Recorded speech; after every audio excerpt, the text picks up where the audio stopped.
بسم اللہ الرحمن الرحیم۔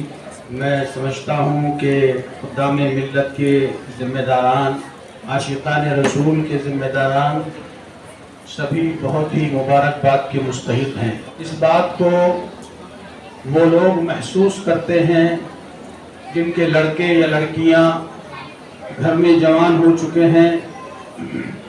آپ جانتے ہیں خصوصی طور پر جب لڑکی گھر کے اندر جوان ہوتی ہے تو ماں باپ کی نیند حرام ہو جاتی ہے۔ میر تقی میر ایک بہت بڑے شاعر گزرے ہیں، کتاب میں لکھا ہے کہ ان کی لڑکی جوان ہو گئی اور رشتہ اس لیے نہیں ہوتا تھا کہ ان کے پاس دینے کے لیے جہیز اور سرمایہ نہیں تھا، اس وجہ سے ان کی لڑکی کا رشتہ نہیں ہوتا تھا۔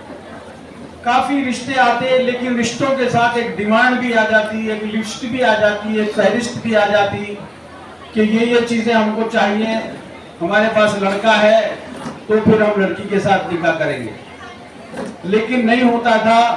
لکھا ہے کتاب میں کہ میر تقی میر نے اپنے تمام حالات کو دیکھتے ہوئے اور یہ سوچتے ہوئے کہ بیٹی کا نکاح تو ضروری ہے، اپنا گھر بیچ دیا۔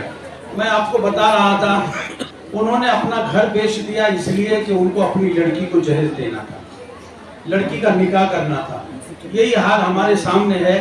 ہم میں بہت سارے لوگ اس بات سے دوچار ہیں اور اس کو وہ محسوس کر رہے ہوں گے۔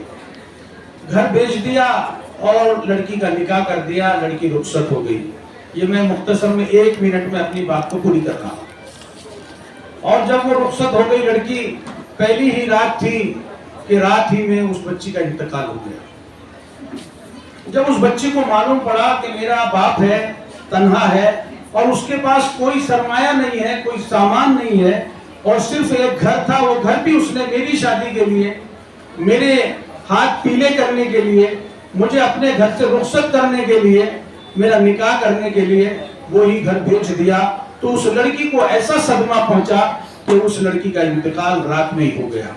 جب شاعر صاحب کو خبر ملی اور وہ دیوانہ وار روتے ہوئے اپنی بیٹی کی سسرال پہنچے، ابھی ایک ہی رات گزری تھی، انہوں نے دیکھا کہ جنازہ تیار ہے، لڑکی کا انتقال ہو گیا، اب لڑکی کا جنازہ تیار کرنا ہے، تو انہوں نے آخر میں ایک شعر کہا کہ اب آیا ہے خیال آرام جاں، اس نامرادی میں کفن دینا تجھے بھولے تھے ہم اسباب شادی میں۔